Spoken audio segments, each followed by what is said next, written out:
Um,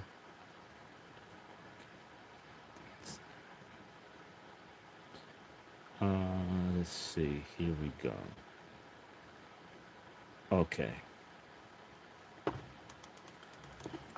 No, it's there's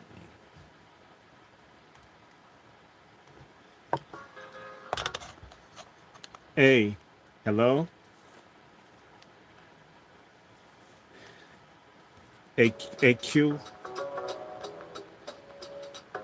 No. I was trying to do. Yes. I didn't.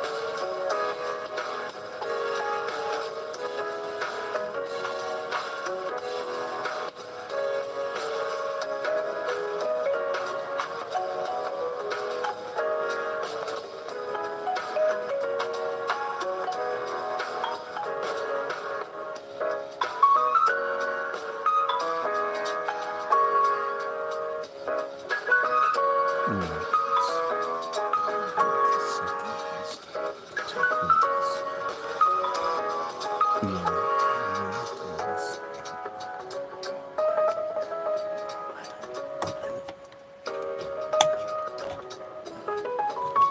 it. What have you done for me lately? It's fools. What have y'all done for us lately? And if there's no answer, the only thing we owe them.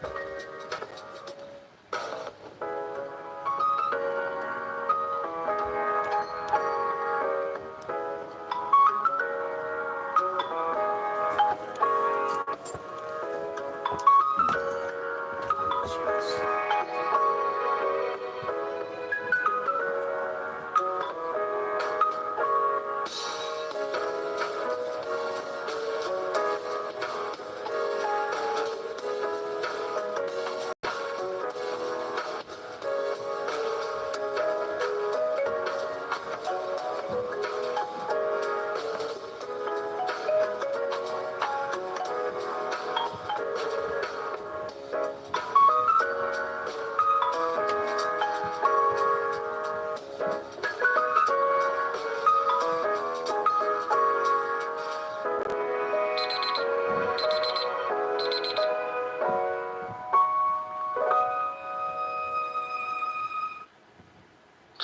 Peace, family.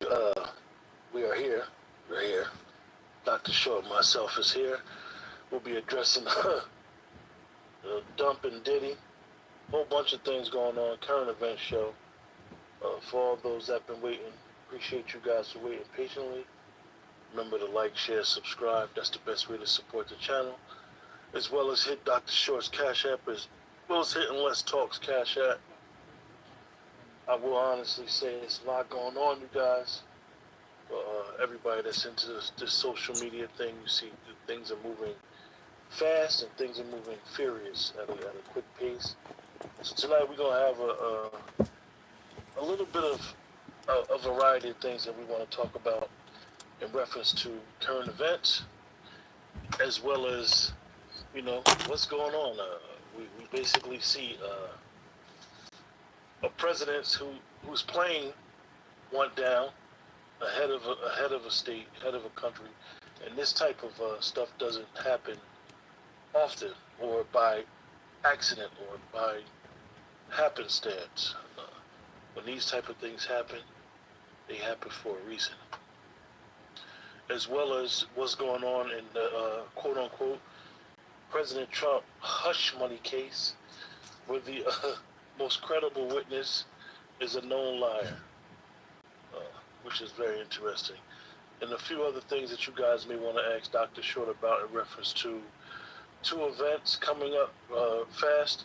That is the reparations rally on June 15th, as well as the Patriarch Summit that Dr. Short and Seth C will be coordinating, hosting, looking for speakers, looking for men and women who want to focus on bringing the patriarch back and holding ourselves and holding other men accountable to be leaders, to be the head of their household, the head of their communities, and take our communities back without all this effery going on.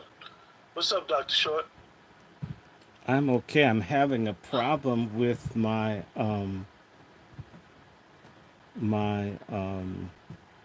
this thing is not allowing me to stream. So I don't know what that's about. But I'm good. I'm good. I'm just having something act stupid. Don't worry. How's it going with you? Uh, that heat jumped on me at work today, and I was, took me out after we had our conversation. I came home and I took a nap, and next thing I know, it was 8 o'clock. And I'm like, man, I didn't expect to be laying down for that long, but other than that, I'm feeling better. Still a strange cough here and there, but other than that, angry black man, what's going on? Black Larry, what's going on? Well, I can't say that I'm angry, but I should be. Um, if the YouTube is strange, folks, please don't blame me. I have one that won't let me on. It won't let me in the stream. Go figure. Oh wow, it showed me. Wait a minute. Wait a minute. It was on. Oh no no no. This is showing my other channel, but it won't let me in this one. What's that all about? Do you want to resume your last stream? Yeah, let's resume it. Whatever the hell this is. So it's saying that it's not on. Now it's going live. Yeah, cat. Don't screw with me. I'm busy. So, so angry black man, I see that you jumped out the the gate with a question, or I know it's a rhetorical question. I know you probably have your own opinion. Dr. Short and I had a conversation about this earlier. He sent me some information, and he had just one live on his broadcast on Angry Black Man's Book Club, and Dr. Short was talking about before he joined this stream. Dr. Short was talking about getting news from different resources, and sometimes you get news. And the way that the internet works, we have access to news from other countries now without it really being censored. You just got to be able to find it. Or know what to look for, Yeah. or be So, curious. so angry black man from the door, Dr. Shaw, he said, was it a crash or an assassination? Um, you know, we can't treat news and information like a freak off orgasm. So to ask someone to say what happened, I don't want to say because I don't know. I wasn't there. I don't know. I saw a description where it said it crashed into a snowy mountain and there was a lot of snow, but when I saw pictures, I didn't see snow on the landscape. So,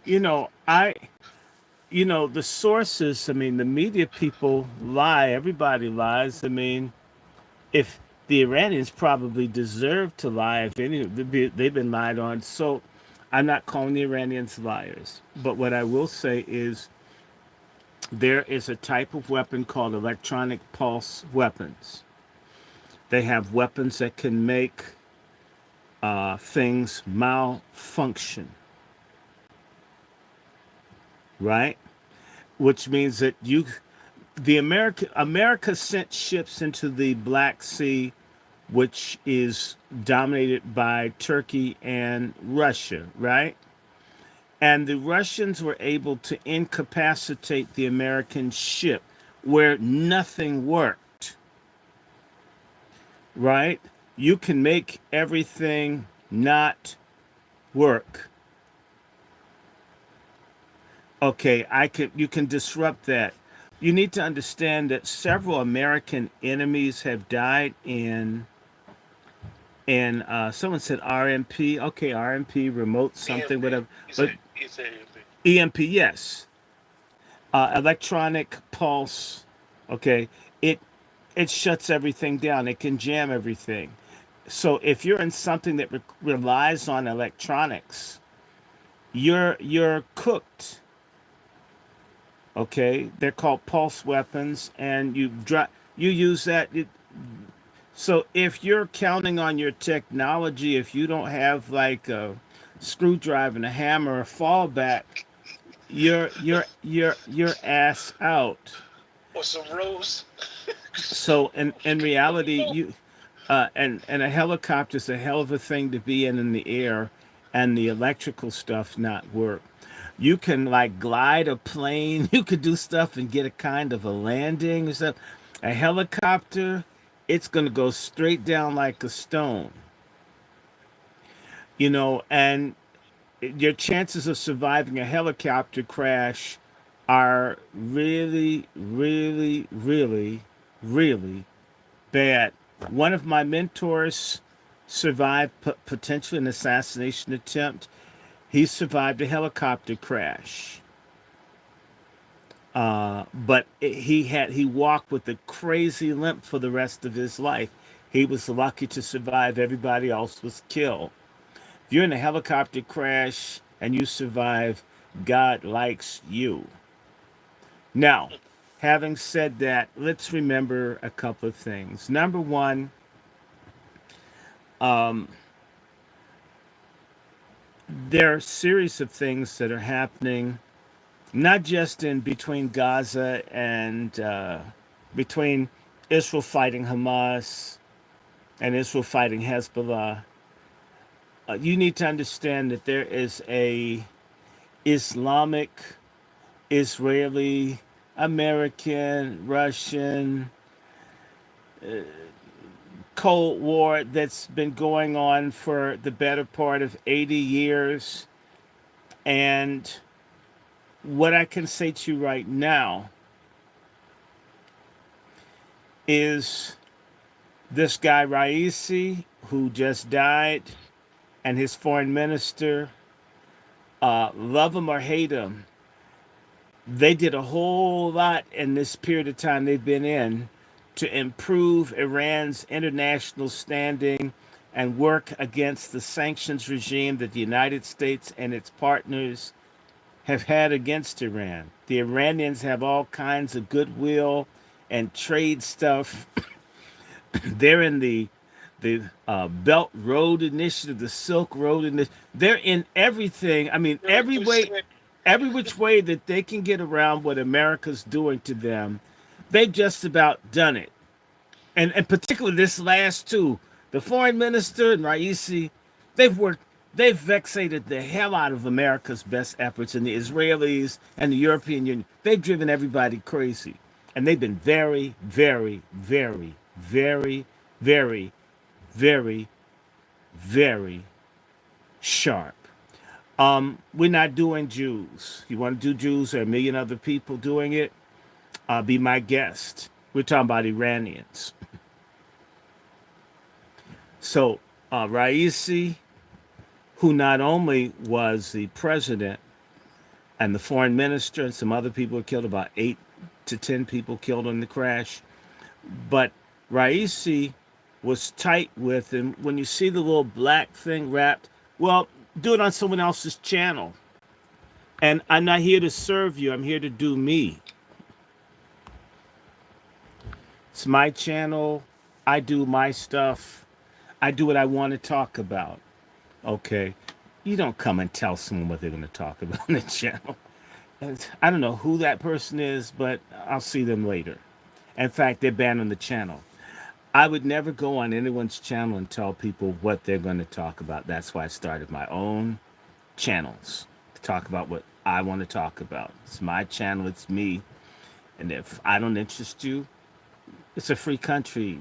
It's a free internet. Take your ass to another channel. See you later. Now, go ahead, Dr. Short. but I was going to say, remember, right? You see would wear the black turban on his head, right? The black turban symbolizes you're a Muslim. That symbolizes that you're a descendant of Muhammad. Okay?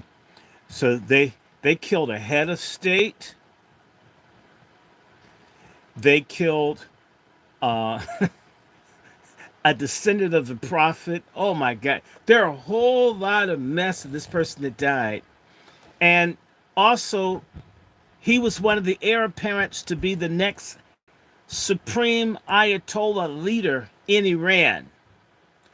Let me just break it down to you. If you're familiar with Vatican City, an Ayatollah, in a very similar way, it's like a person in the Catholic College of Cardinals. The supreme Ayatollah is like the Pope. They don't have as many Ayatollahs, but those few are like the College of Cardinals, the highest ranking people in the Catholic Church. And they literally speak for Allah. They speak for God. That they're the final word on this earth about what truth is, what reality is, what law is. Dr. Short, and Raisi, correct me if I'm wrong, he is actually the first one to be able to broker the relationship with Saudi Arabia. Yes, well. I was going there. Raisi, not just there, he hooked back up with Egypt too. Raisi ended up being cool with everybody that had been allied with the United States.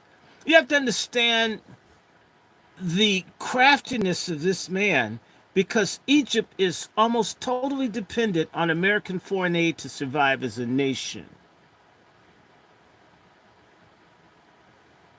Right?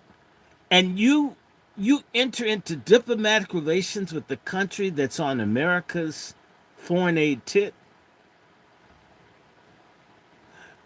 Saudi Arabia, going back to the meeting of King Ibn Saud and Franklin Roosevelt and the Bitter Lake in like 1943, for the last, 81 years, Saudi Arabia and the United States have been closely aligned.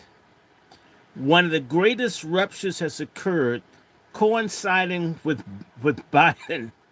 Biden being the equivalent of a psychotic Eric Scissorhands. Remember that movie? The kid had scissors, he just cut up and destroyed everything. Biden is a complete foreign policy disaster with his rainbow Skittles sodomite cheerleader, Anthony Blinken. Well, the main thing they've been pushing is war and sodomy for the last 3.5 years. It's stupid stuff. Raisi forged a relationship with Mohammed bin Sultan, the crown prince of Saudi Arabia. And this Mohammed bin Sultan doesn't like Biden. Mohammed bin Sultan did like Jared Kushner, the son-in-law of Trump. But when Trump left, Biden's people offended the Saudis repeatedly. And Raisi and that foreign minister, who was very suave, literally began easing Saudi Arabia closer to them, where they brokered literally a truce. They've been at war with each other. 1,400 years, you guys. Well, not 1,400, more like, 1,300, going back to... but you have to understand that Iran didn't become predominantly Shiite till the last 400 or 500 years. Yeah. So there were points where Iran was heavily Sunni and there was Shia, but I think it went back about once or twice and settled within the last 400 years, 400 years. Just before the Qajars came in, Iran sort of, I think if it's a Safavid, the people who just before the Qajars, and then that grew. Now, look, with the Saudis being Sunni and all the Gulf states that are monarchies disliking Iran because it is an Islamic republic that is Shia and they're Wahhabist Sunni, a lot of them, they're like oil and water. And this Raisi dude had people at least able to not fight and hurt each other. That's saying something for the Arab world. And Iran's not an Arab country. So it's really bad. There's a lot of animosity between Turks and Arabs and Farsi and Arabs and Turkic people and Turks and Turkic people and Arabs and Turkic people. When I say Turkic people, I'm talking about the Uzbeks, the Azeris, right? the Pashtu. They're different people that are sort of Turkish-like, but they may share kind of a Turkish, but they're not like the Turks in Turkey, although they have a lot of culture in common. The same way Koreans and Japanese have a lot in common with Chinese, but they're not Chinese. Vietnamese have a lot in common with Chinese, but they're not Chinese. And the Kurds are not they're not Iranian, right? So they're a whole different linguistic group. So you've got all these people who don't necessarily see eye to eye, and this Raisi dude has been able to even play off all the other people and Kabul with the foreign minister and Iran's long-term international um, relations, right? To oh my God, someone's on here saying shout out to Rajova. Rajova, if I'm correct, is one of the people in the MEK, and that's a group. There's a group called Moshiddin Al Khalq, right? It was established in 1965, almost 59 years ago. It was a Islamic Marxist liberation group that was opposed to the Shah, that was involved in the Iranian movement to get rid of Mohammad Reza Shah, the Shah of Iran, the one that got run out in like 1980. And what happened? Those folks, the MEK as they're called, or they're called the Iranian People's Revolutionary something, right? They have so many names, but MEK, MKO, Mujahideen al-Khalq organization, but it's basically the same group started by a husband and wife that are Marxist Islamists who were in the Iranian revolutionary movement, and they got kicked out in I guess, between 79 and 81, they completely got like removed, driven out by the forces dominated by the Iranians who followed Ayatollah Khomeini, right? And so it's called the Iranian Revolutionary Party, or the Revolutionary Party of Iranian people, however you want to break it down. And let me just say this very simply: the MEK in 1981, MEK, not MHK. I'm saying exactly what I know to be. I mean, you have your abbreviation, I got mine. Moshiddin al-Khalq. They blew up in 81 as many as 74, 75 members of the leading revolutionary group that was led by Ayatollah Khomeini. They almost wiped out the leadership of that group. In 83, they killed the prime minister and the president of Iran. They blew their asses up in a series of bombings. So, and these people, of course, ran initially into Iraq, and they were in Iraq until about 2016. And I believe that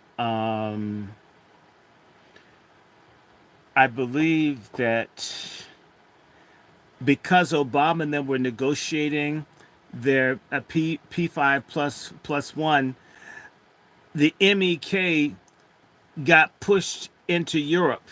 They were in France, and then from France, they've been in Albania.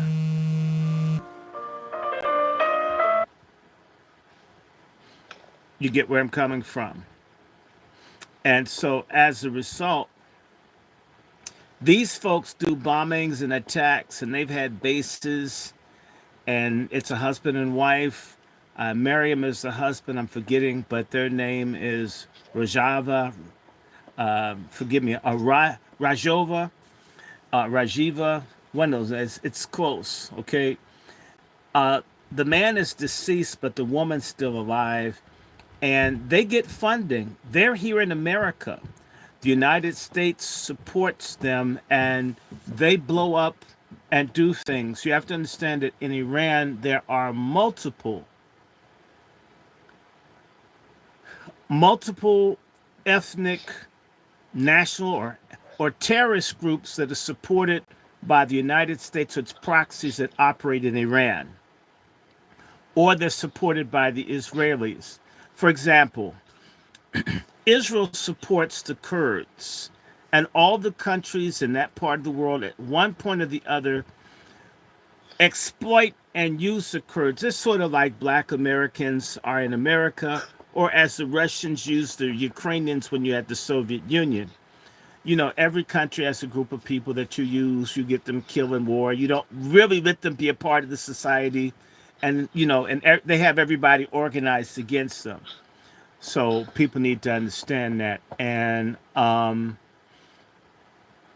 this is a situation that you have that Syria has a Kurdish population that's not happy. Turkey has a huge Kurdish population that's not happy. Iran has a large Kurdish population that's not happy. The young woman that died who didn't have her hijab on up to standard in Iran when he had all the protests, she was a Kurd.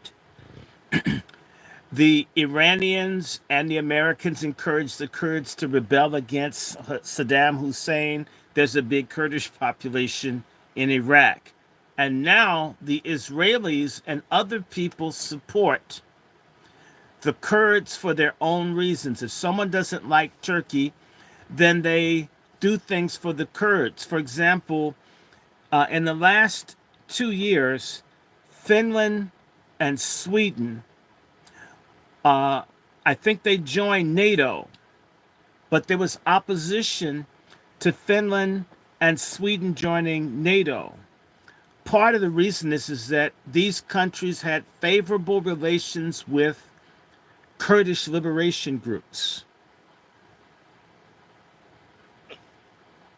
Okay, there's been atrocities and ethnocide against Kurds in Turkey, Iran, Syria, Iraq. Remember Halabja and Saddam Hussein just started gassing Kurds, killing Kurds.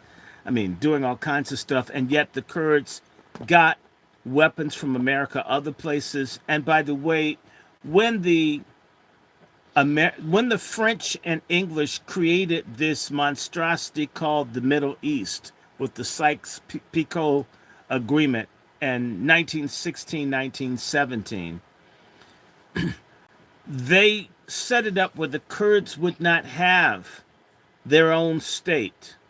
So the Kurds are parceled again between Iraq, between Jordan, between Syria, between Turkey, between Iran.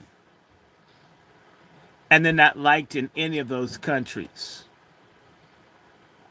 So the Kurds are one of the groups that some of the Kurds, at least, will not be very favorable towards the government of Iran. I'm not saying Kurds are necessarily repressed. I'm simply saying there's a possibility the same way the Kurds aren't happy in Turkey, where their language and culture is repressed, where they do all kinds of things that have been quite terrible. In Syria, the Kurds aren't necessarily trusted or liked.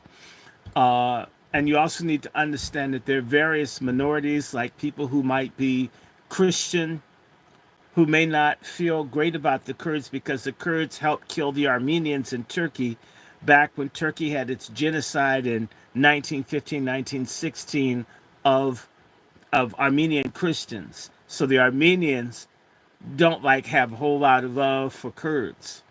So you've got all these things working. The Kurds are on the west side. And on the southwestern corner of Iran, you've got people that are Iranians, but they're Arabic, in Khuzestan, where the oil is. Some of them have issues with being in Iran. And when Saddam Hussein went in, remember back in 80, 81, 82, they went and they had this long war. Maybe 1 million, maybe 2 million people died on both sides. Hundreds of thousands of people died. Saddam Hussein wanted to get the Arab speaking or the Arab, ethnic Arab people, they call Marsh Arabs, and there's some overlapping between the people in that area. He felt like that was that. Plus, he wanted to control the waterway, the Shat al Arab, where the ships would come through to sail out into the Arabian Gulf, if you ask some people, Persian Gulf, if you ask others. And that just piss everybody off, right? This person here is really stupid. I'm tired of you. Go away. There you go. Bye, racist. So you've got those people that have their issues in the northwestern corner of Iran. You have people that are Azeri. 20% of Iranians are Azeri. Azeri are kind of Turkic type people. You've got Azerbaijan. They have a whole country rich in oil, an American ally with bases and all to spy on the Iranians. Even Raisi, this most recent trip, was messing with the Matrix because they were in the Azeri areas, like the Iranian parts of the parts of Iran where the Azeris were, where they were doing development, dams. They're trying to improve the infrastructure and all. This improves the status of the government. It improves relations with Azerbaijan, and it undermines America's effort to use all of the nations surrounding Iran as proxies to spy and to launch things against Iran. And like I said, 20% of the Iranians are Azeri. Ayatollah Khamenei, the supreme Ayatollah of Iran, is Azeri, in case you didn't know that.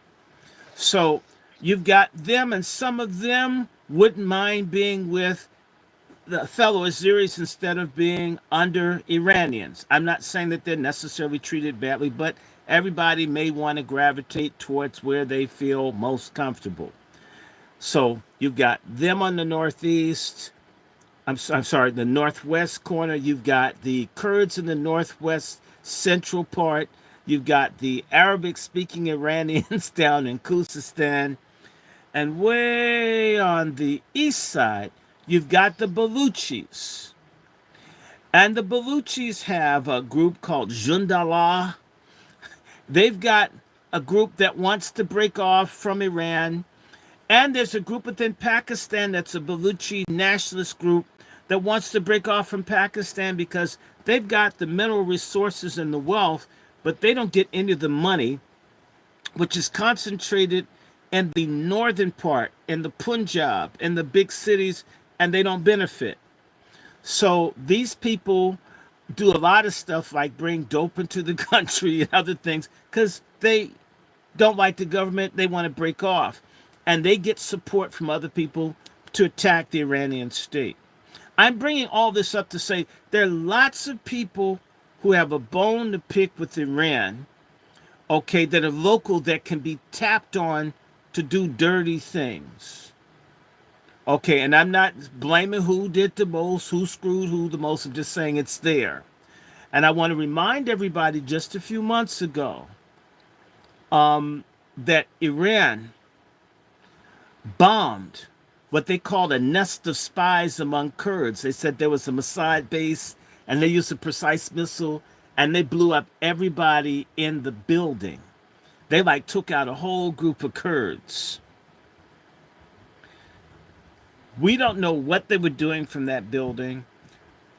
We don't know how some of this technology this guy was talking about, electronic magnetic pulse weapons, we don't know what people can do these days with technology because a lot of us are lay people. But they're obviously doing something for them to want to blow up that specific building and have it pinpointed. We also need to remember in the early 70s that the Iranians stomped the Kurds.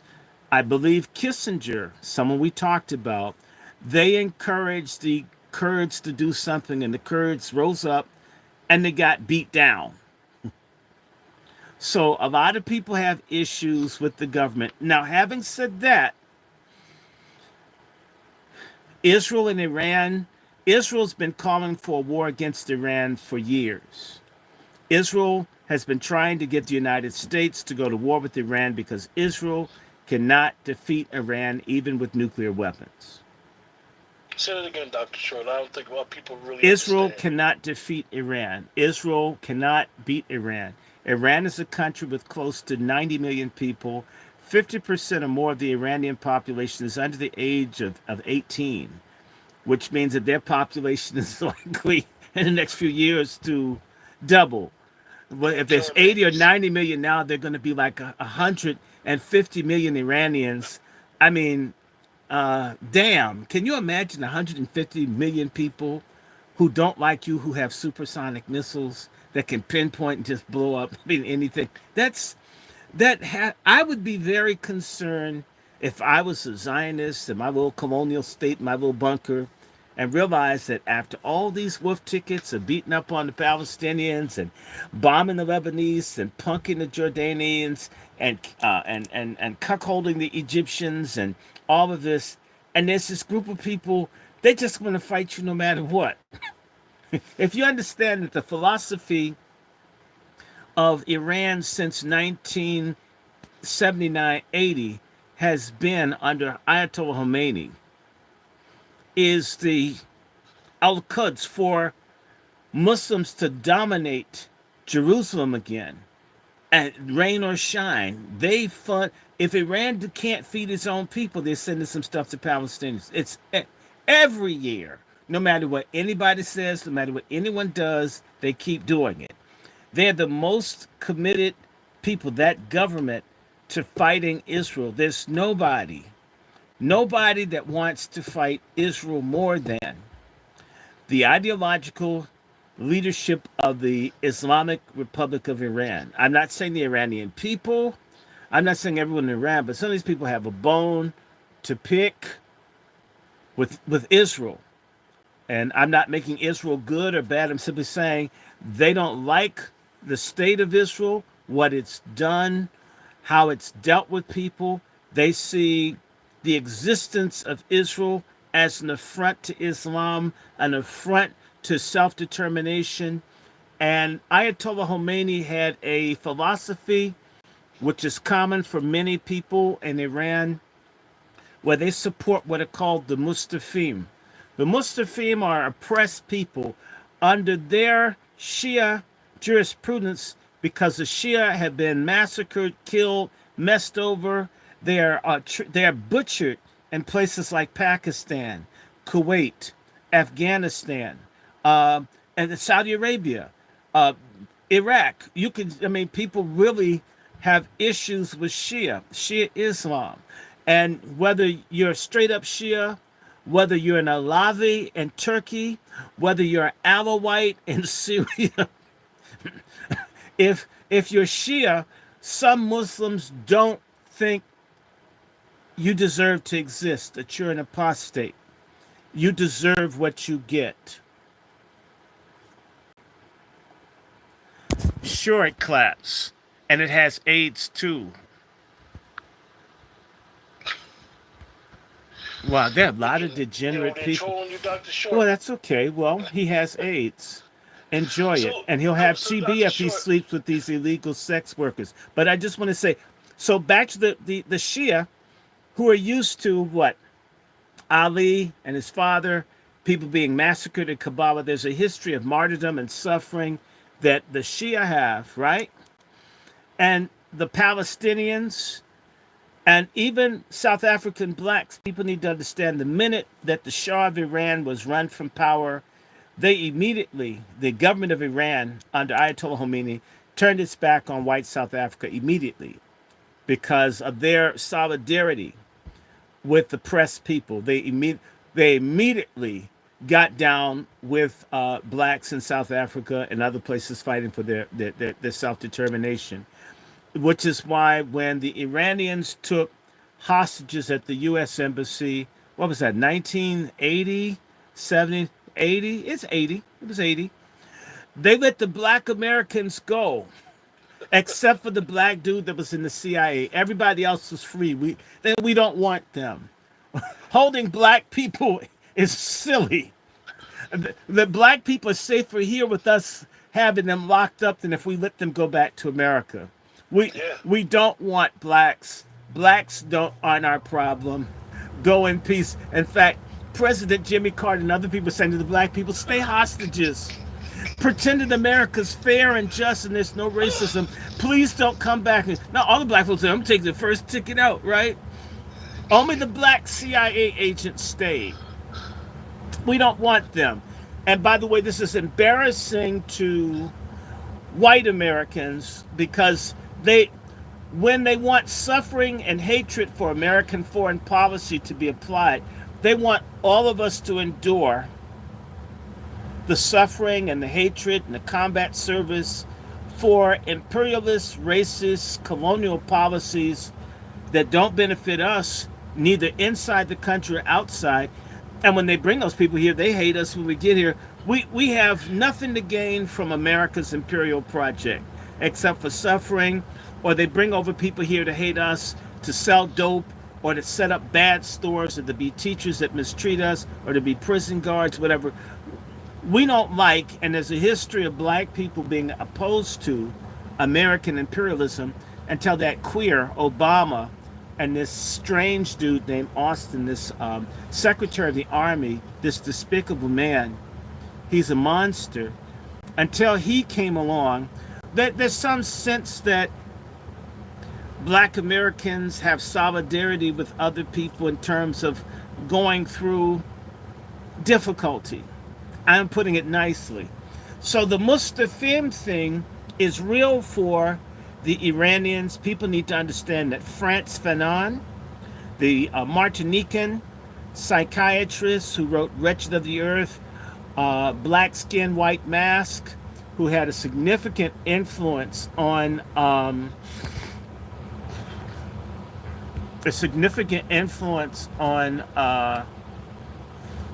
the Iranian Revolution, right? These people, okay, were very much aware in Iran, had studied black people here, black Americans, until recently, till we got stupid up behind Jesse Jackson and Diddy and Beyonce and Obama. We used to stand for something. We used to stand for people that had dignity and integrity, and now we're the poster children for transgenderism, for sodomy, for AIDS, for degenerate music, for obesity, or for genocide. Little silly bitch at the United Nations that keeps voting against the ceasefire and the UN. That's not who we've been until Obama, and then we're American. That means we can hate and kill people in foreign countries like white people. Now I really feel like an American now. I'm proud to be an American because I can kill like Whitey, and then I'll slice up blacks and Jews, right? Okay, it's disgusting. So the Iranians have supported the Palestinians, and there's nothing Israel can do about it. Not only that, the the Iranians, not only did they get tight with the Saudis, Brother Q, they've gotten tight with the Pakistanis who have nukes. The United States has been treating Pakistan really bad. Pakistan is broke. And one of the things that Pakistan doesn't have is energy. And Iran is bathing in a sea of oil, offshore and onshore. Imagine if Iran offered a swap for nuclear technology from Pakistan in exchange for energy and in exchange for food, because Pakistan doesn't produce enough food to feed its people. Pakistan, for a long time, is very close to America.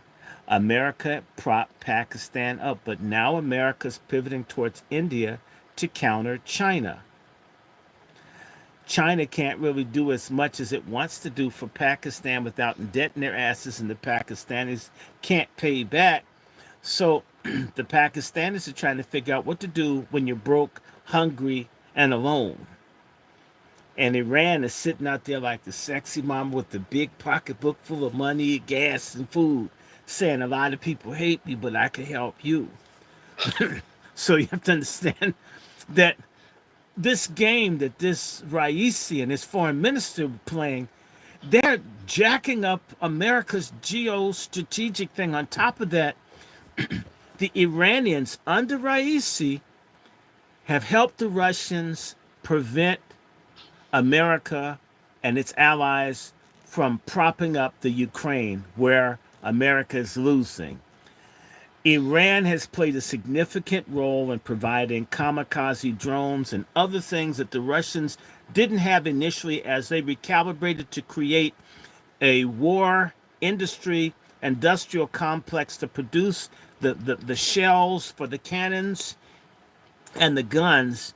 Iran laid it on heavy to give Putin everything he needed to fight against Zelensky, who's a Zionist, who's friends to Bibi. Remember, Zelensky in Kiev or Kyiv, now they're using the Ukrainian name. Yeah, yeah. I like Kiev, it sounds better. It was Kiev all these It's years. Kiev, right? So to hell with that. You know what? Zelensky is a Jew, and what's his face? Netanyahu or Satanyahu is a Jew. And there's a strong Jewish community that's very, very, very, very, very, very powerful in Ukraine. That's very tight with Israel. And they're anti-Iran. So Iran helps Russia beat down the Zionists in Ukraine. See, every time America moves, the Iranians do something else. The Americans are trying to chokehold the Chinese on oil. The Iranians start selling them oil in whatever currency they want to pay them in. We'll take the renminbi. You don't have to use dollars. I mean, everywhere the Iranians are trying to crash the dollar. While all this shit's going on, everywhere you see people talk about getting rid of the dollar. BRICS, Iran is there. Drop the dollar. Drop the dollar. They're trying to crash the American economic game. I mean, and without fighting a war, without shooting, without bombing, without terrorism. And this Raisi dude, he's yanking Biden's balls. Look, let me explain this to you. What's been going on that people aren't explaining because we don't get the news, right?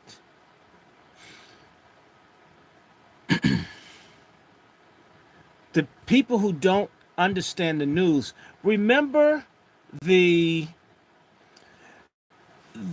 what are those things called? The IEDs, the improvised explosive devices, where they could use something and it would take and send hot metal and fire hot metal and it killed the people inside the tanks. The Iranians were the ones that created that stuff that jacked up thousands of American servicemen in Iraq. They refined that technology, gave it to the Palestinians, and now the Palestinians with those RPGs have a mini improvised explosive device type shell on their RPG that they can fire at an Israeli tank.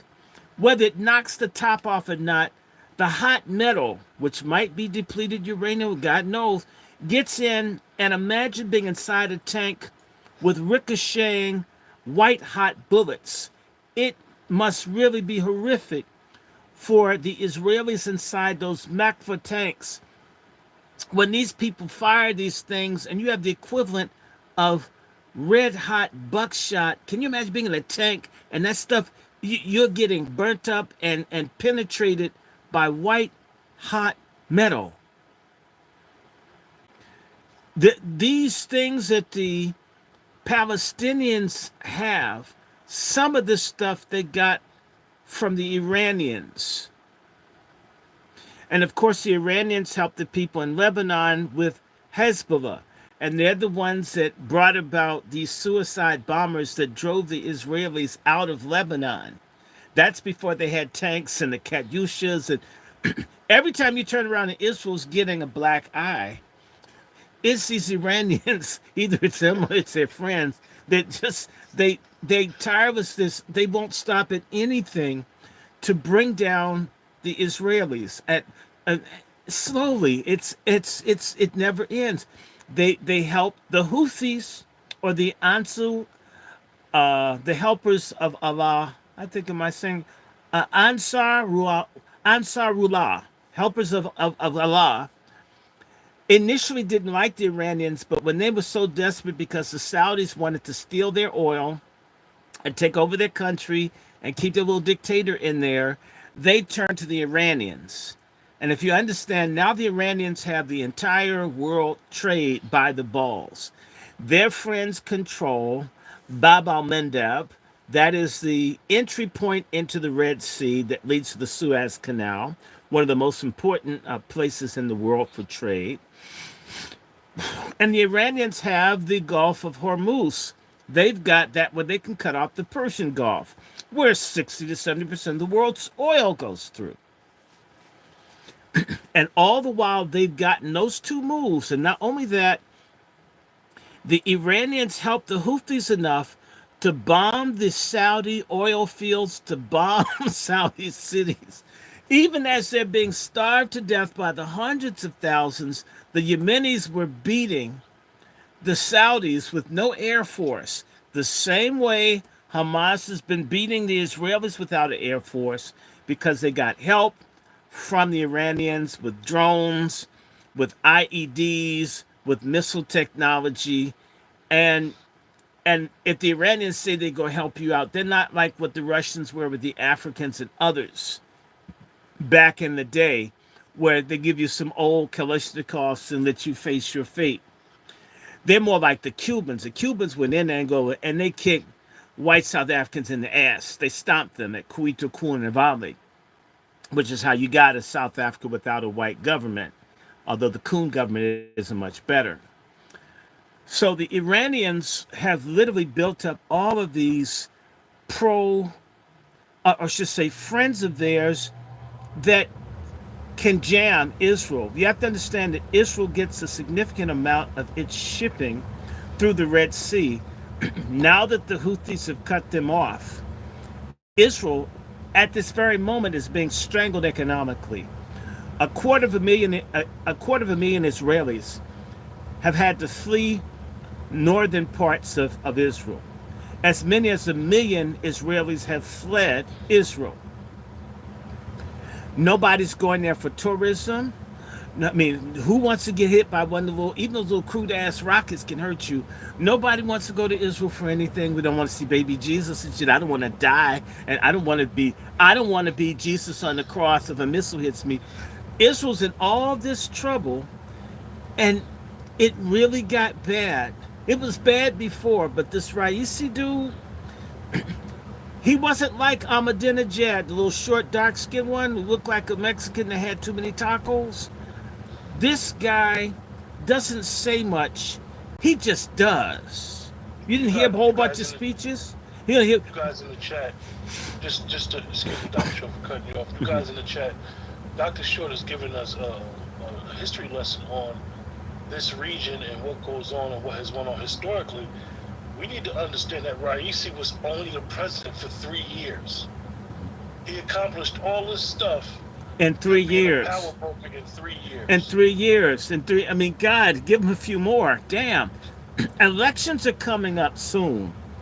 He had the lowest amount of support in terms of people getting that office in Iran in recent history, but he got a whole bunch of stuff as far as the Iranian long strategy done.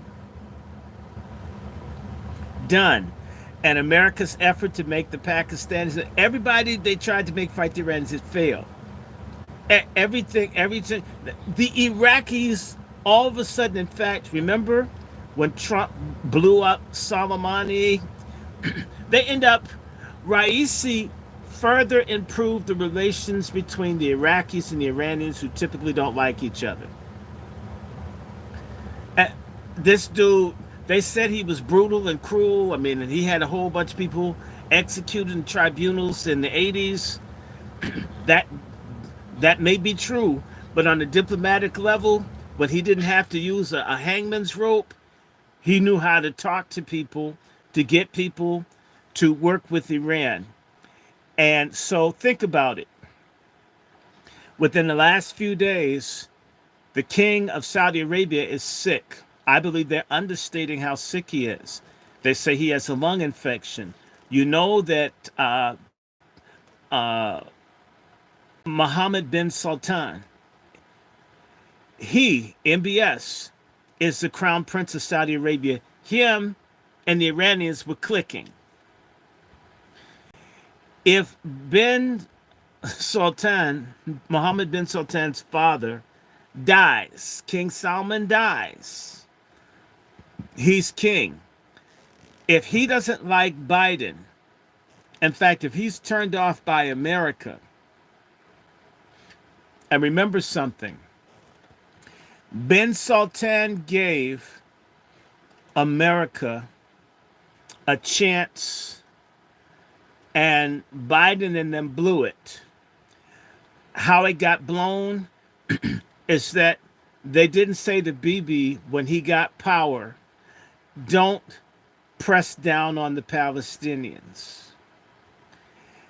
As soon as Bibi Netanyahu got elected, as crooked as he is, as much as Israelis don't like him, blah, blah, blah, then some do, he got the meanest, nastiest, anti-Arab, sand nigger hating Israeli settler cabinet of all times with that Ben Gravir and these people that just absolutely hate Arabs and Palestinians. And they really pressed down on the Palestinians and nobody said anything, right? And then October 7th came. They literally talked. I mean, they let Blinken to Saudi Arabians were going to hold their nose and connect with Israel, and they're promising them access to all the oil and stuff that's under Palestinian land that they want to steal and the gas that belongs to the Palestinians in Gaza. And then October 7th occurred. And Bibi Netanyahu and them knew all about the Palestinian plan to rebel and didn't stop it. Can you trust the person that would let that happen? I don't think I could be friends to you if you knew someone was going to move on you like that. How are you going to treat me? So now everybody knows that they let this thing happen. Remember I was saying to you this is an inside job. Just know it. How these people, they tell the people in Gaza how many calories they can have, whether you can have crayons, how much water you can get, how many hours of electricity. How can you have an army that goes out and like kills people? And so understand, everybody now has to step back from Bibi because, dude, you're dirtier than the rat's ass. Your own people hate you. And you treat the people so bad until people that have been written out of history wrote their asses back in bloody Gothic letters that we ain't going no place. And then you look at the other thing that's happened. Most people don't know, but Jordan, right? Queen Rania of Jordan is a Palestinian. And basically 85-90% of Palestinians, of Jordanians are Palestinians. Jordan is basically Palestine light, whether they say so or not. And they got to let their asses be out in the street and protest because if they really piss those people off, you're going to have a 3-state solution. They're going to have Jordan, they're going to get the West Bank, and they're going to have Gaza. And not only that, but who's pushing this? Let me just help you. Even on the West Bank, do you know what the dominant political party is if you didn't have henchmen with guns from Israel and America? Do you? Hamas. In Ramallah, the unofficial capital of the Palestine Authority, and on the West Bank, Mahmoud Abbas, the totally sellout, corrupt, filthy, octogenarian piece of shit who is the dictator of the Palestinians on the West Bank. Nobody likes him. He can't even travel among his own people. Hamas is so popular. And you know what? Notice how the Israelis, they've killed maybe they've killed about 800-900 people in the West Bank, but they haven't killed thousands like they did with the Intifada. Do you know why? Are you aware, at least it's really picked up under Raisi, that the Iranians have some elaborate smuggling process where the Palestinians on the West Bank have guns like they ain't never had before? And not guns from America or Israel, but guns courtesy of Iran. And and the shits are good too. Remember the Israelis tried to storm the Palestinian camps last year and they got their asses beat. They're shitting at us. We're supposed to be doing genocide. Nobody can fight us back. We're white. We're God's chosen people. We hate dark skinned people. And all the white evangelical apostate liars that are racist support us, right? And they got their asses kicked by Palestinians using IEDs. And where'd they get guns from? Do you know that they have tunnels? Do you know that the Iranians are friends to the North Koreans? Do you know the North Koreans have been digging tunnels for 70 years? Do you? Hold on one second.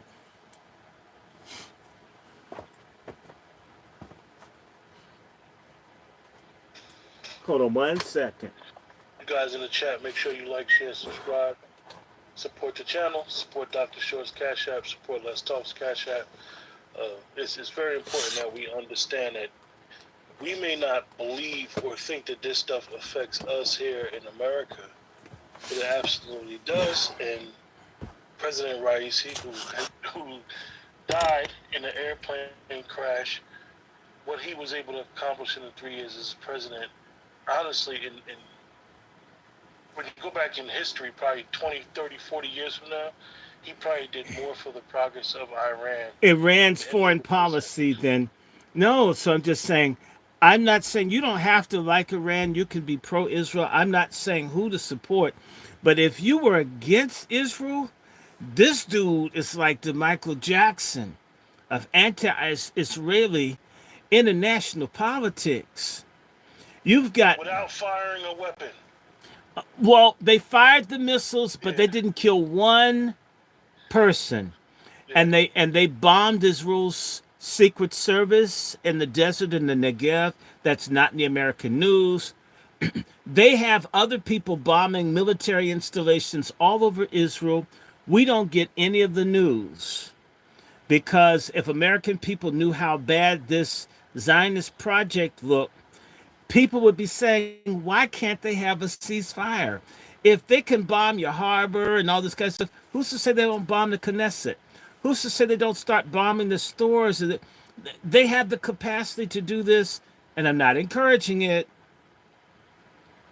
I'm not calling for anybody to hurt anybody, but it does have. And God, look, I will say this every time. I have, according to DNA, wow, some kind of Iranian lineage and some Jewish lineage. This is so. I like Iranian people. I really like some of the Jewish teachers and people I know. Growing up, I am not mad at people's background.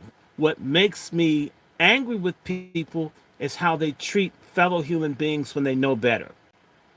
That includes everybody. I feel about that about Black America, everybody. I may be in an ethnic group, but if I'm a good person in that group, I have dignity, I have character, I represent my people as a person that has some honor, integrity, grace, refinement. Okay? There are people who are Jewish who are getting the hell kicked out of them on campuses across this country, fighting for the Palestinians, going to jail, getting stabbed.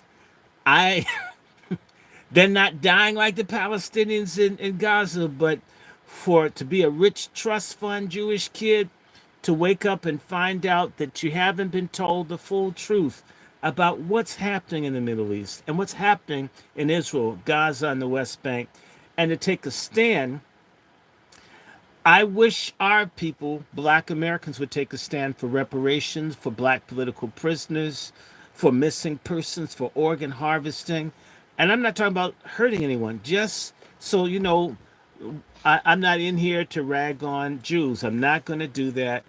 But I will tell you when someone is rotten. Bibi Netanyahu is toxic. He is a horrible human being, and anybody working with him is suspect to be the same because he's a criminal under Israeli law. This is genocide, what they're doing, but there's also a genocide going on in Sudan, that the United Arab Emirates and the United States and maybe Saudi Arabia have something to do with. They're mass killing people because they are seen as blacks and not Arabs. It's morally wicked. Genocide is as wicked in Darfur as it is in Rafah or Ramallah. There's genocide going on in Congo. We're going to get to those next. I'm just going to say this.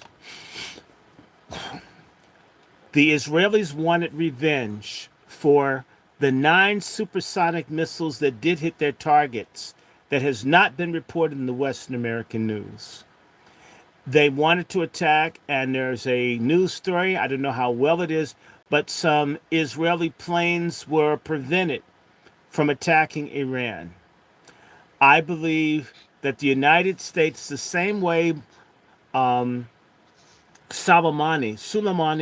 was killed in 2019, where Israel backed out in the last minute, and Trump had an Iraqi leader, military leader, and an Iranian leader blown up with the missile. I believe that that this could be what happened. That America and Israel says, "Hey, look, as Biden's trying to get Israel to stop fighting. Okay, if I kill Raisi, if we snuff him out, if we choke him out, can I get you guys to calm down so I can win this election?" You know, they make deals like this. I'm not saying it did, but these things have happened to Patrice Lumumba, to Trujillo in Panama, to Trujillo in the Dominican Republic, right? To Gaddafi. I mean, people have been murdered. They've had a gentleman's agreement and they've destroyed someone. They did it to Mossadegh in Iran. They may have poisoned Nasser, right? They've had people assassinated. They decided to hang Saddam Hussein, whether you like him or not. They hung him. All right. So watch this Iran thing. It's not finished, and I want to say to you, the Iranians are patient. They're biding their time. They understand something. And let me do the numbers for you. Even if the Israelis have killed 200,000 people in Gaza, if they've killed 300,000 people in Gaza, there's still 2.2 million Gazans. There are at least 3.5 million people or more on the West Bank. Round up to 4. 2.5 plus 4 is 6.5. There are 2 million Palestinians that live within Israel. 2 million plus 6 million is 8.5. Even if you take 1 million off, it's 7.5. Do you realize for every Jewish person, there's a Palestinian, and I didn't count the Palestinians in Lebanon or Syria. Oh, and I left out the 10 million Palestinians in Jordan. The Israelis are already outnumbered. It's not going to, the population bombs already exploded. And there are Palestinians all over the world, as these demonstrations show. People that have intermarried, intermixed, as well as the American attacks on the Middle East have brought people from Islamic countries to places like Michigan, Texas. So these populations are growing with large families. They intermarry, they meet fellow Muslims.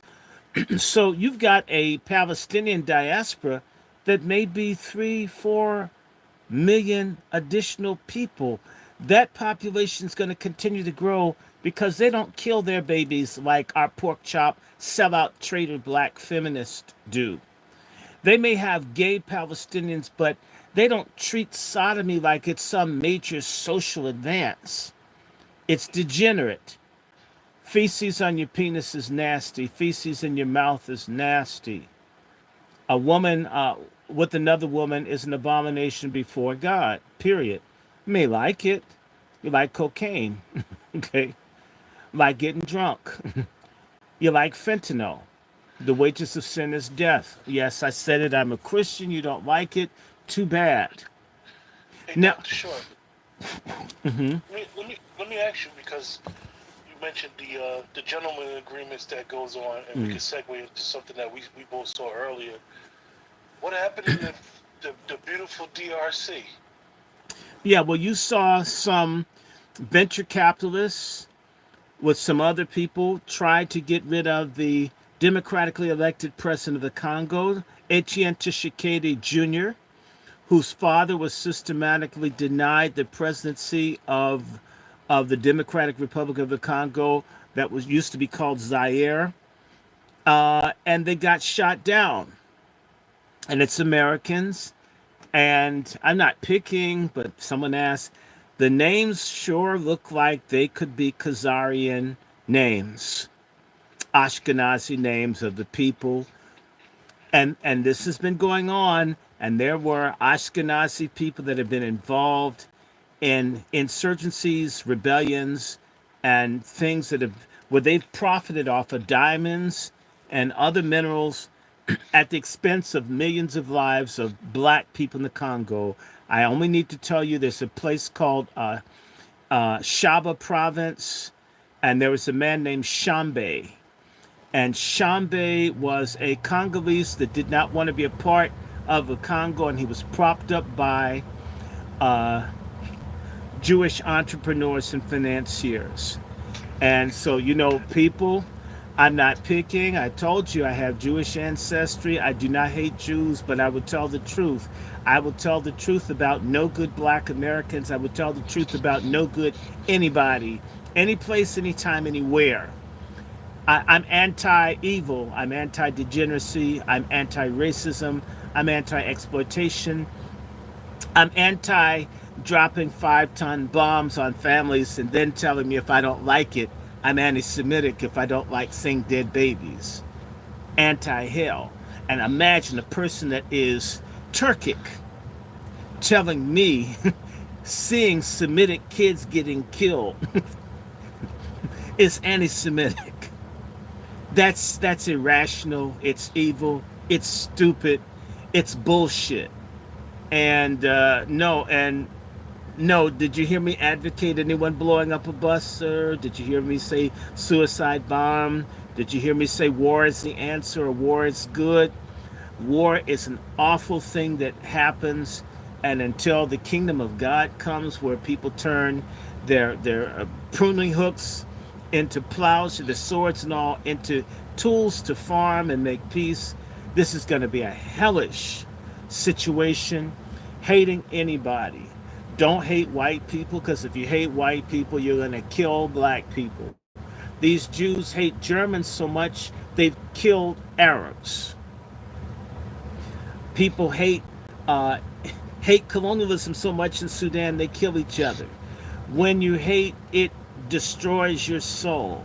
I didn't say you had to worship or suck up to people that hate you, but there's got to be a more intelligent way to resist evil than to become what you don't like. Once you become that you've hated, you've lost. And that's what's happened, unfortunately, with a lot of Jewish people who do not mean evil, but are so driven in how they feel about a land they thought they say was unpopulated, which isn't true. A land without a people, and they were a people without a land. That's not true. It's not historic. And to try to double down on that, you end up becoming the very people you fled from: Buchenwald, Auschwitz, Dachau, Mauthausen, right? Awful things. I was raised by Holocaust survivors. I have absolutely no love for Nazism or people who kill anybody. That's Slavs, that's blacks, that's anyone. We have no right to murder. Thou shalt not kill is a commandment of God. We may not follow it, but it doesn't mean it's not a commandment. Now, moving right along, back to Congo. It failed. And it's not the first time, and this happens all the time in Africa. You get some white guys with some money, and maybe you get some mercenaries. There used to be a guy who was French named Denard, and they would go around and attack weak African countries or states and try to take over and basically make it into a new slave colony and just steal everything. It failed, thank God. God bless Congo. And I want to also say that this, it's a good sign. It's a good sign. There are moves happening in Africa. I don't know if you saw, but one of the former political prisoners who wasn't allowed to run for president in Senegal, named Sonko, was complaining that they did not want to push LGBTQ in Senegal just to be able to get foreign aid from America.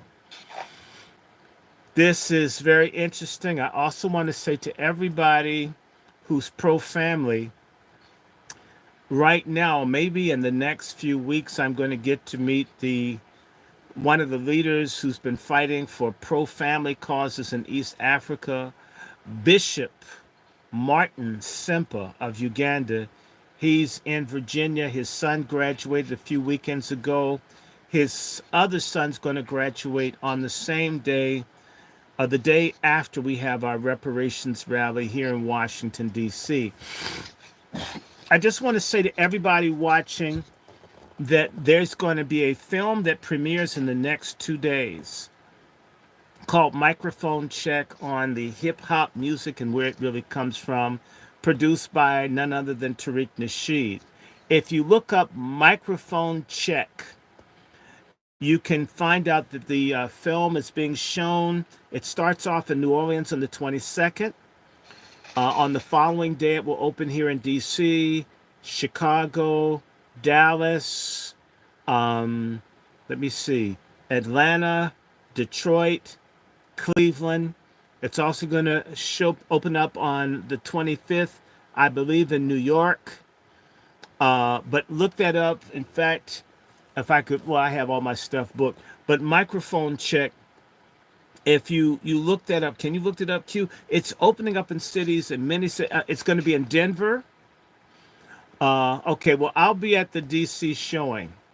I'll be at the DC showing. I'm one of the interviewees. I wonder how much time I get to talk in that. That's going to be interesting. Um, on top of that, if you're in the DC area, on the 15th of July, we're going to have a reparations rally. You're welcome. I'll be one of the speakers.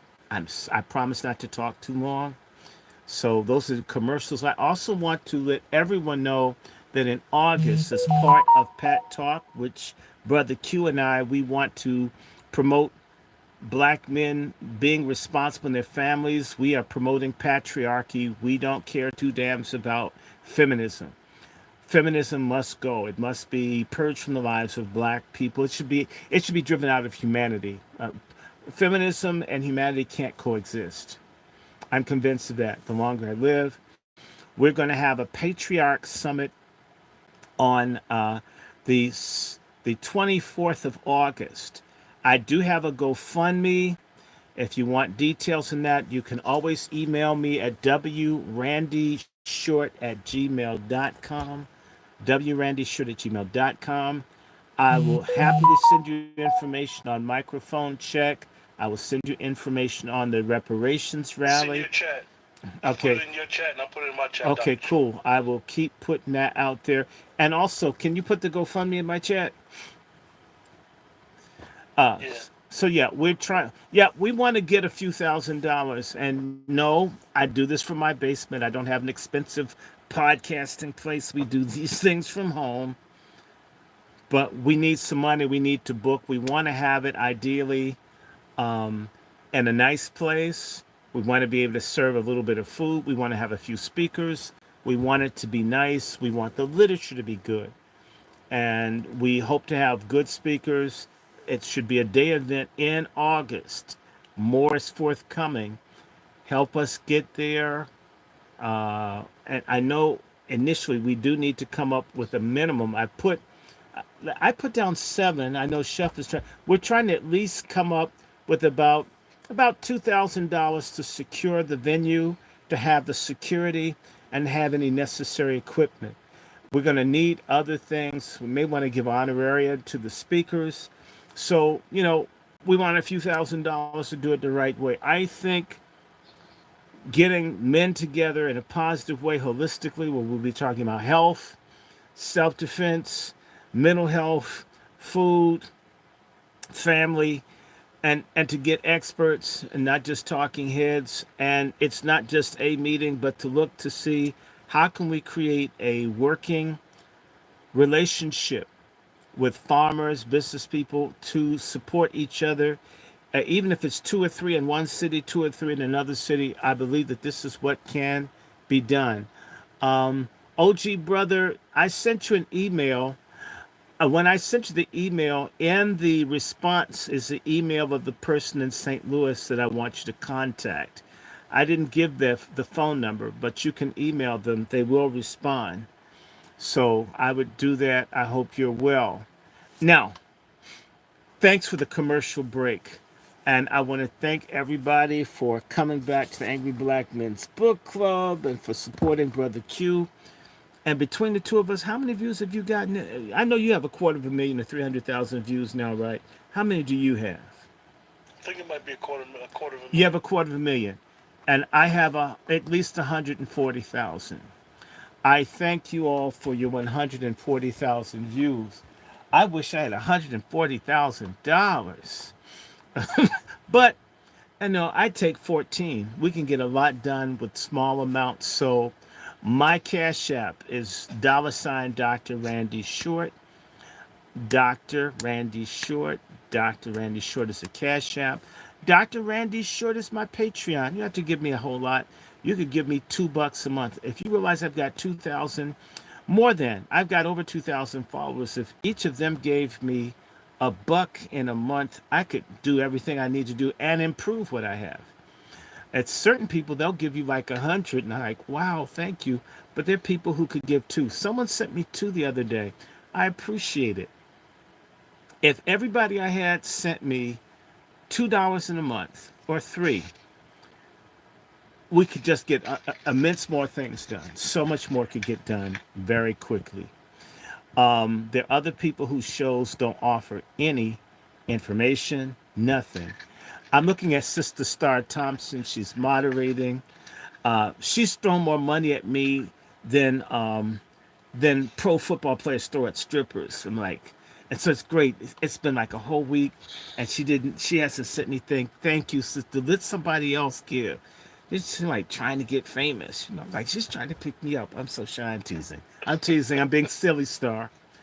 Look, we can help each other, and it doesn't have to be a burden to anybody. I'm serious. Or if you don't have a lot to give, I'm shadow banned so heavily. If you could simply share the content of the channel like this, for example, I should have maybe if there are 43 people watching, if I had 40 likes, that would be nice. I should have lots of likes. Like I have 26 people over here, 41 over here, so many over here, there. Like it. And then share it. Share it, share it, share it, because you have no idea. I looked today and they went out of the way. I used to have as many as 1,000 interviews on Google or YouTube. They've literally removed it, made it almost impossible for you to find me. And it's not like I'm trying to be famous. It's, I'm not interested in being famous. Look at how I'm presented. I could do a little more pizzazz. I'm not right now. Later, we can jazz it up. I worked in mainstream television. I understand sets and all that. I'm not doing it. Not yet. I like the homey feel. You know exactly who I am. You hear my cat disrupt me. You know when I have to make a bathroom break, but you can't have my toilet flush. It's got a silent feature. So you don't know what I did on my break. But uh, please share this content. And I want to greet all the people from overseas in Africa to El Meu Amigo no Brasil. Eu quero diga a você muito obrigado pela sua participação em nosso programa hoje à noite. Abraços. E eu estou uh, entendo. Não, não, eu estou aguardando para seu mensagem eletrônico. Pasca, eu te digo meu endereço eletrônico ontem à noite.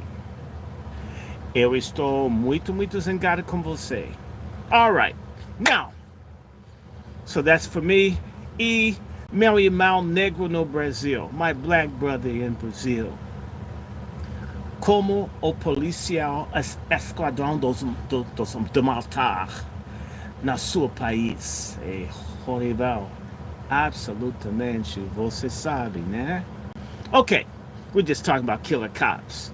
It's the same stuff everywhere. It never changes. So look, globally, things are bad. Globally, in fact, we need to talk about some place that nobody talks about. What's not being covered far away from America in the middle of the Pacific is a place called in French Nouvelle Calédonie. In English, it's New Caledonia. It is a French colony where the black Polynesians have been catching hell. They have a huge amount of nickel that the French take, and the people there are suffering. The majority, well, the original inhabitants, the Palestinian or the black Americans of New Caledonia, are called Kanaks, Kanak. And what the French have done, they have such contempt for the people. They made the people ashamed of being Kanak. In fact, up until the 80s, when the people were called Kanak, it was a way of calling them nigger. Where have we seen that before? Where you make the very identity of a people disgusting to the people themselves.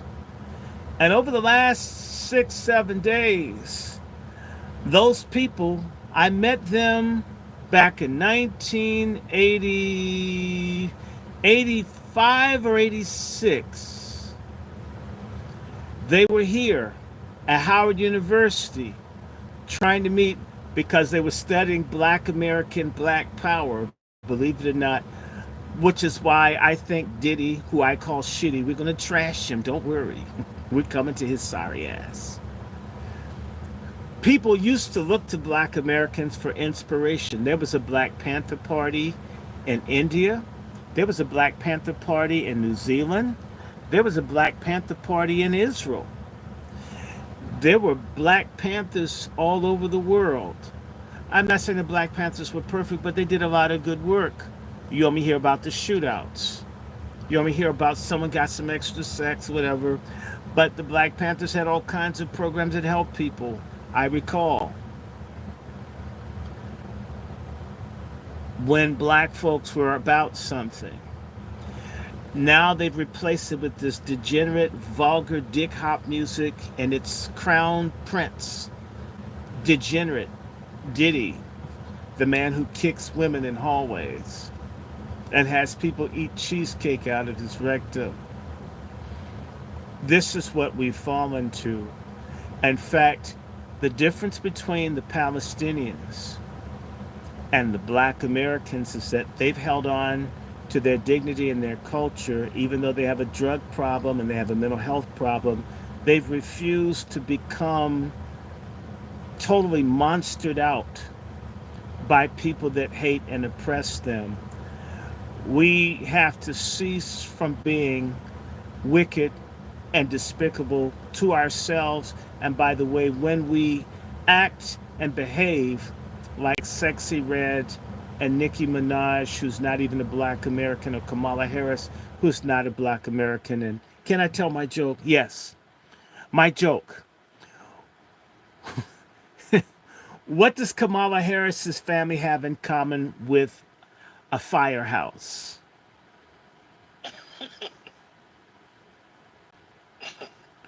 A lot of holes. And Brother Crew, you're exactly right. They're Black Panthers. They were called the Dalit Panthers. Um, Black Americans influenced the movement for the untouchables in India. We had a great influence globally on people struggling. In fact, the Iranians have studied. I was in Iran. I was at the University of Tehran. I went to one class, and the Iranian young people knew more about the police killing black Americans than any classroom I've been in my life. They knew everything, every date, every person. We're talking about Nat Turner, Gabriel Prosser. These Iranians literally, they had, because some of them didn't have computers, had whole notebooks written full of all the black American history that they had memorized. And I can say to you, when I taught black students in America, I couldn't get their attention. I got more attention in an Iranian classroom. Every single solitary thing I said they wrote down. I mean, I I I tried to go slow, and it says you're going too slow. I says you're right. No, we'll follow you. We'll write as fast as you tell us. I was like, wow. Where I come from, I take and repeat, and did you get that? Okay, we're not serious about survival if you're not serious about God. You're not serious about your history. You're not serious about people who are interested in knowing your history and your culture. But back to New Caledonia, you're not hearing it in the news. And it's not just there, too. If the French don't act right, this is my prediction. Don't blame me. Oh, Sister Brooke. She's the sister that was fighting against the racist Asians in Brooklyn. The Red Apple boycott, brother Q. She's on here. Hi, Sister Brooke. Anyway, look. If the French don't get it together, the French have forgotten who trained the Vietnamese with the artillery to drive them out of Vietnam at the Battle of Dien Bien Phu. The Chinese. The Chinese might just intervene in New Caledonia because the Chinese need nickel. And they may get a better deal dealing with the original owners of the nickel than dealing with the racist French. I want to say to you, there's another place in the Pacific that has everybody upset. It's called the Solomon Islands, and the Solomon Islands got their independence in 1946. The Solomon Islands got their independence, and in part, what influenced the people in the Solomon Islands to want their independence from their colonizer? It was the presence of black American soldiers. Black Americans inspired them to seize their own destiny. It is a crime that black Americans who do the right thing here can't influence our degenerate, thick-headed, backstabbing, liar, filthy, vulgar masses who won't do the right thing because you're caught up by the wine of the world. It's despicable. Just a few years of a couple of black men in one place and a nation's born. And those same folks came back to America and birthed the civil rights movement, black World War II veterans. If you wonder why black veterans have a suicide rate almost 900 times that of white men, it's because when they come back, they are marked and they don't get the same service.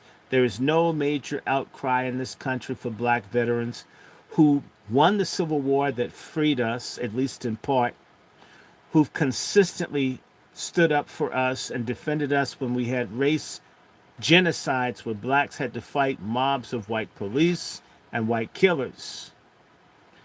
And we right now, and I'm going to point out, no good modern sellout black feminists support illegals getting benefits as black veterans who suffered in Vietnam. Many times they were in jail because they wouldn't kill other people in an unjust war. So 90% of the people locked up in jails and military prisons in Vietnam were black men, and solidarity with Malcolm X, Martin Luther King, the Black Panthers, and the rest of humanity. And we let them be thrown into the streets for illegals. We should be ashamed of ourselves.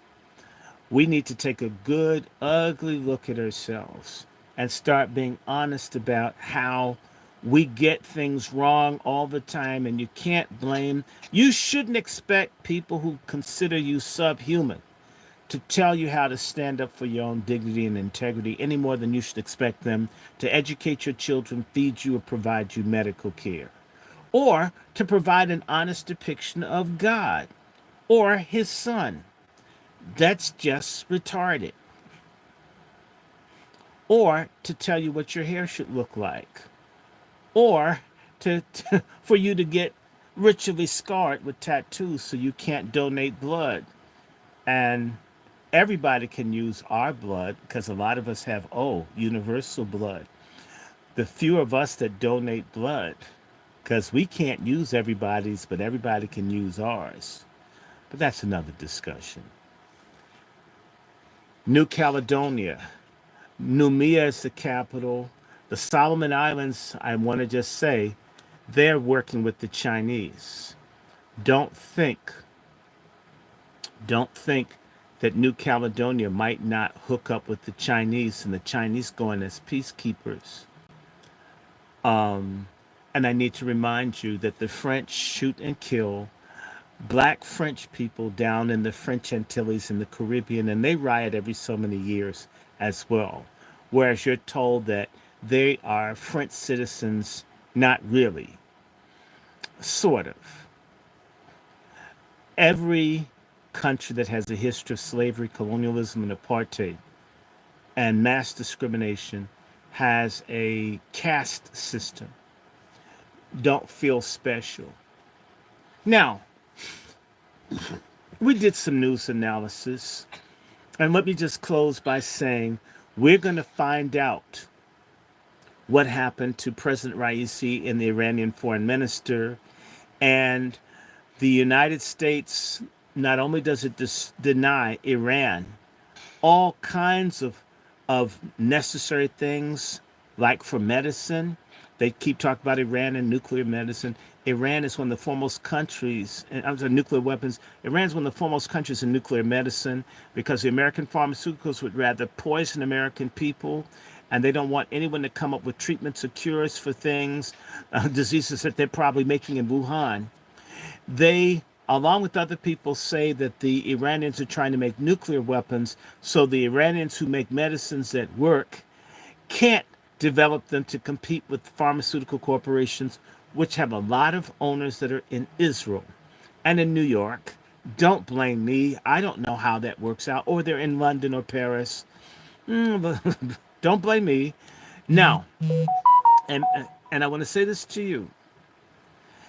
They're denied that, so Iranians die by the thousands every year due to a lack of medication. It also happens to people in Cuba, many of whom are black. For all of you Pan-Africanist people, all kinds of people who are dying due to, and by the way, those sanctions were applied to Zimbabwe. They just got changed. They're looking to apply them to South Africa. They now have sanctions on Uganda. And I want to go back to Iran and say that the Iranian aeronautic industry, which the people are afraid of, they can't get parts. However, the helicopters, the Bell helicopters that these people flew on, are very old but are well maintained. They're among the best made helicopters in the world. Anytime they could be used for like 40, 50 years, they're well maintained. They wouldn't have put their president on a poorly maintained helicopter. Why did 3 of them make it and 1 did not? Seems like they would have put the less important people in the worst maintained helicopter, which is how they do things. So how was the best helicopter the one that crashed? And there is a way to manipulate the GPS as well as the radar that can cause a plane to crash. They killed the president of Mozambique Samara Machel using a kind of beacon or whatever to misguide the plane where it crashed and it killed the gentleman who was fighting against America's and Israel's ally, the white racist settler government of South Africa. Isn't it interesting that another president and a lot of his cabinet got killed? Samara Machel, who's one of the key people and organizing all the African countries to fight against Israel's favorite nation outside of the United States and its nuclear partner. South Africa had nuclear weapons with a plan to bomb and kill black people with it. Oh, yes, they did. And the one of the greatest diplomats at organizing the nations to move to force South Africa to change, like Raisi, was a Mozambican by the name of Samora Machel. And who was a great, he was killed by the manipulation of the aviational technology at that time. He was working on putting pressure on South Africa to cut a better deal for the black people who are being treated like the Palestinians are today. Isn't it interesting that that happened about 1986? It's just about 40 years ago, and this happens, the same sort of thing. A plane crashes and it destroys the hope of a movement for change for people. These things don't just happen. They don't. And so we need to stop playing games. I'm not saying this is what happened, but remember, Israel hasn't taken credit for bombing the Iranian consulate in Beirut. They don't. They don't have to take credit. They don't take credit for Soleimani or the Iraqi general that was militia leader that was killed. They let America take it all. It's not improbable. I didn't say it was, but it could be. And they assassinate scientists, they bomb, they do these things all the time. The CIA is the master of dirty tricks. Mossad says make war by what? Deception. I'm going to stop there.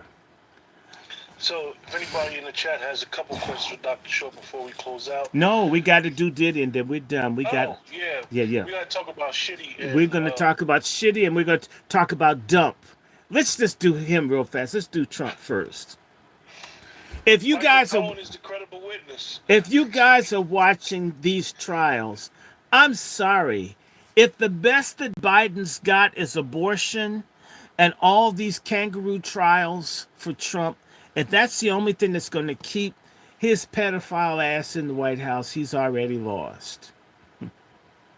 Okay?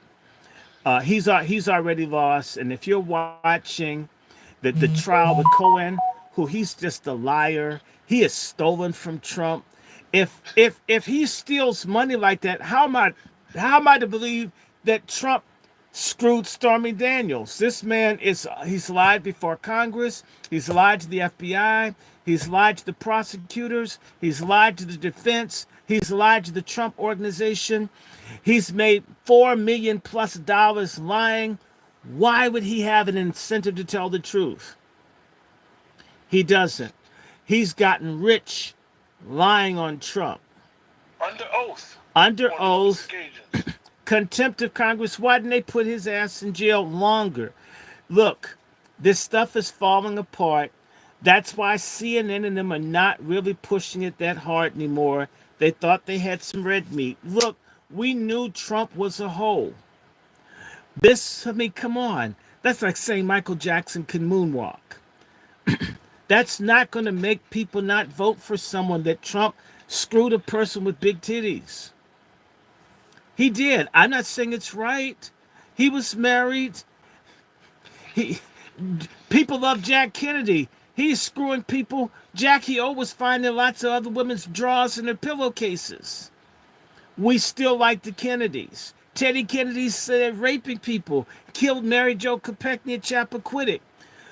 People are not going to not vote for you over sex. Bill Clinton was more popular for sticking a cigar in Monica Lewinsky than boinking Hillary. First of all, I mean, he belongs in the Guinness Book of World Records to even be with Hillary Clinton as managed as she is. So let's just move along and say to you, if you're watching the trial, it should be thrown out of court. We did shows, and I talked about that sorry slut who thinks she has gorilla grip vagina, Fanny Clitis. She's been removed from the trial. Just every person they pick up, he's almost been like a swashbuckler film. Have you ever seen those Earl Flynn movies? And the guy's swordsman, he's just cutting people up every time someone gets up. He hit, then he cuts. Trump has cut down everybody that they've raised up to attack him. And we're not saying that Trump is completely honest. We're saying Trump is a businessman. Just beat him in the election in November. Yeah, he business people lie. They exaggerate. I'm not saying it's good. I mean, your baby's mother lies and exaggerates. It doesn't mean you don't pay child support.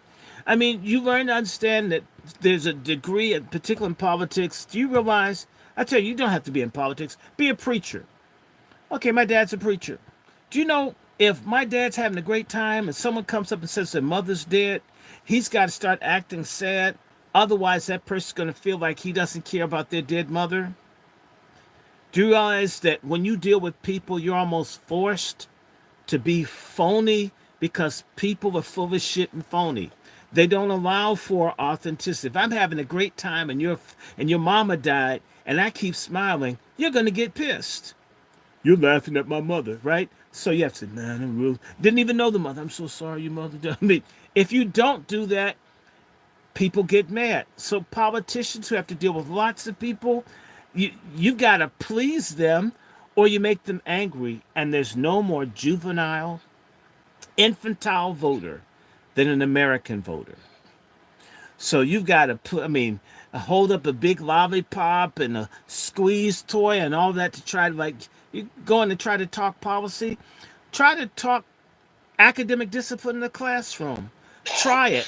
See how fast the teachers are leaving the teaching profession because the kids have cell phones. They can't compete with others.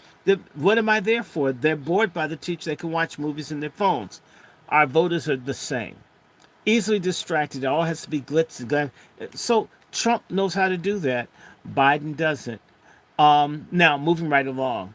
I never liked P. Diddy. Not gonna like P. Diddy. Cassie was a gold digging grifter that betrayed her first boyfriend. That doesn't mean she deserved to get kicked by a dude that kicked her like he's a menstruating soccer mom. But he did kick her. He dragged her like a caveman with that had his scrotum removed. But you don't beat up on women. I mean, and Diddy, and other people knew this. Look, Diddy we made Diddy. We've made all of these stars and people and excesses. We make all this stuff for the frat parties. We make all this stuff for the crooked big ministers that lie, cheat, and steal. We enable people that we like to do stuff that's degenerate because a lot of us want to live a certain way. People want to play pro sports so they can have so many people. There are 20 people that they can jizz in the face of. One isn't enough. They'll feel picked on if they just had one woman to be with. You want to be a rock star so you can have lots of groupies and that you can be celebrated and be the center of attention. We have a culture driven by petty lust, the narcissism, degeneracy, and Diddy, Jay-Z, Beyonce, all of them embody it. It says something about us. We like trash. We like pigs. We like horror films more than we like romances. You need someone's head rolling down the hill and you're not happy. You need to see blood and guts. We have all these games of people getting killed. We seem to thrive on gore and things that are base instead of things that are exalted and that are transcendent. As long as we're that way, as long as Sexy Red is able to get on the radio and get airplay, regardless of who bankrolled her, the fact that she'd get invited to a school to speak, and my friend that won a United Nations case for black freedom around the world, Brother Larry Pinkney, isn't welcome to speak in local schools, being a political prisoner for 10 years, fighting for black people, not invited anywhere. And Sexy Red, with her pussy pink and gonorrhea green lipstick, gets taken into schools for minors, says something's nasty about the adults and the leadership across the board in this country. The fact that the United Methodist Church is going to pretend that sodomy is God's will, and now we've got to change the Bible to suit transgenders and cross dressers and drag queens, then we shouldn't be surprised that our celebrities mirror the moral bankruptcy of us as a society and a people. And why would we think that people who hate us, people who could do the atrocities that are happening in Gaza, if they controlled the music industry and they see us as darker and maybe even more contemptible than Palestinians, that they wouldn't promote people like Diddy, Jay-Z, Sexy Red, or Fly Red, the boy that had the song Throw That Boy Pussy that was out a few years ago, produced by Lil Wayne. Why all this degeneracy and the porn and all this is promoted by the very same people we pretend are the descendants of the ancient Hebrews, who can't prove it, who don't take DNA tests. And when people like me bring it up, we get told we hate people for discussing genetic facts. It's not an attack on someone to say a person from Poland isn't a Hebrew. A person from the Palatine of the Rhine Valley isn't a Hebrew. They may be a convert to Judaism. They may like all of the Kippolah and the Kabbalah and all the little Jewish voodoo and the stuff in the Talmud, but you're not a Hebrew. You may be Jewish. You're not descendant of the 12 tribes. The scriptures talk about the synagogue of Satan. And if we ever see an apt example of the synagogue of Satan, it's your racist evangelicals who bankroll this genocide going on, not just there in Israel, but also what's going on in Haiti, in Congo, in Darfur, and in the ghettos across this country. Whether it's organ harvesting, whether it's this transgenderism, the mass mutilation, sexual mutilation of children, the people who promote pornography in the schools and all this other filth, that's certainly satanic to me. And the evangelicals who supported apartheid, slavery, racial discrimination, colonialism, and apartheid are also part of the synagogue of Satan.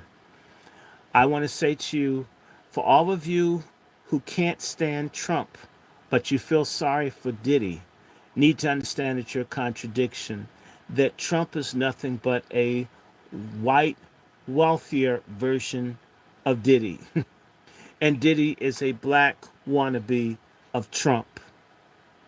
That's why this is called From Dump and Shiddy, Angry Black News Analysis. The difference between the two is the color of the skin, but not the heart thereof. Trump has run through women. Diddy has run through women. The late Dick Gregory, when I had dinner with him last, insisted that he had seen pictures of Trump urinating on boys in Moscow. I don't know. I didn't see. I can't claim. I never saw the pictures. Dick Gregory insisted. Okay, he never lived to see it. Dick Gregory died in 2017. I guess he died shortly after Trump became president. He died, Trump became president in January 2017, but Dick had told us in 2016 that there would be no further president. So Dick Gregory was a man, a great man, but definitely not infallible. Uh, was Trump friends with Jeffrey Epstein? Yes, but so was Diddy. So was Bill Clinton. So was who's that dude that was in Rush Hour? The black dude actor, Chris Tucker. Krista, Oprah Winfrey. Almost everybody that you look up to hung with Epstein or they hung with Diddy. People know what this stuff is. And so in reality, it's not really a choice between Trump and Diddy.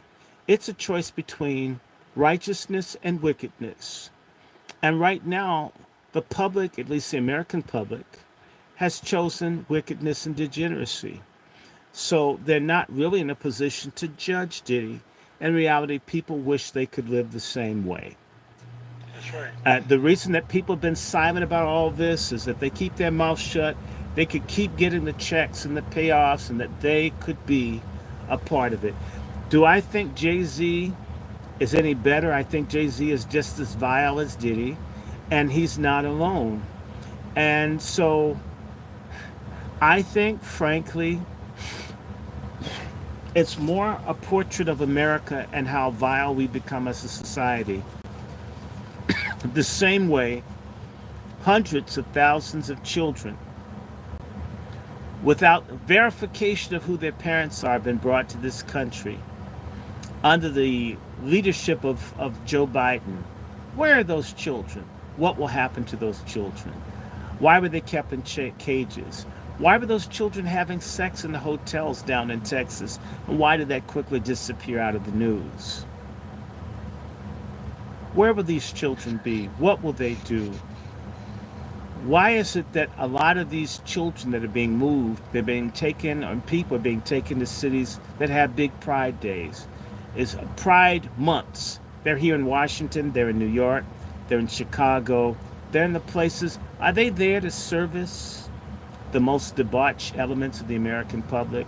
I suspect so. I also suspect that the diseases that they carry, TB, typhoid, and many other things, will be spread to those Americans that saw the new flesh coming in, the 12 to 15 million people, as new meat to fornicate and to get cheap sex off of, not just cheap labor in the fields, but cheap labor in hotels, to reinforce the worn out labor force of the sex trafficked people who have a short shelf life. Now we've got these folks. I believe, and I will tell you, I expect to see a major epidemic of serious, incurable venereal diseases to spread in this country.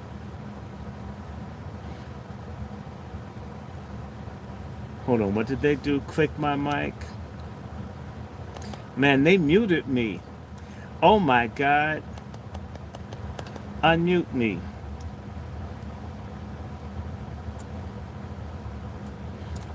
Do you know that they muted me? Can I show you the message? Oh my God, they took me off. Mic is muted. I got muted. Hey y'all, they muted me. They didn't like what I was saying, the little nasty people. Um, I don't support anybody I don't support anybody's support of Diddy any more than I support um, the rapes that took place on Howard's campus or the University of Virginia's campus by your fraternity. What's your take on the crimes and all the stuff that's covered up, Brian? In fact, Diddy's not doing anything that the Greek letter organizations don't do. In fact, I think Diddy, hanging out at Howard, got to watch how the Greeks got down, and he's copied. They've laid a whole template for debauched behavior. That's my answer. Um, I've never hidden how I feel about Diddy at any point in time. If anyone dared ask me, it's all over the internet if someone asks. I'm direct with anyone that asks. My question again. Um, anyway, we need to go, brother, because they're messing with this thing. Um, With that, you guys appreciate everybody in the chat for joining us tonight.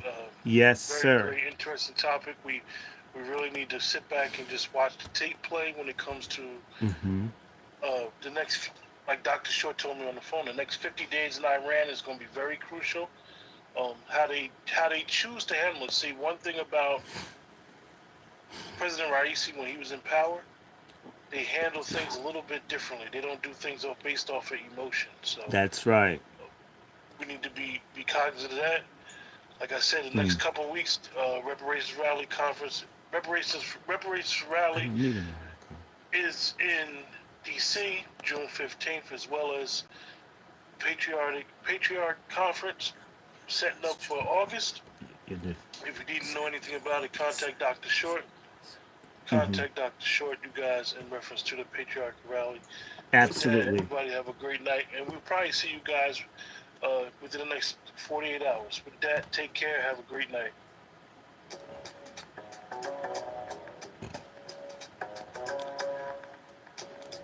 Good night, everybody. I made the Q follower mad. I'm gonna keep telling them the truth.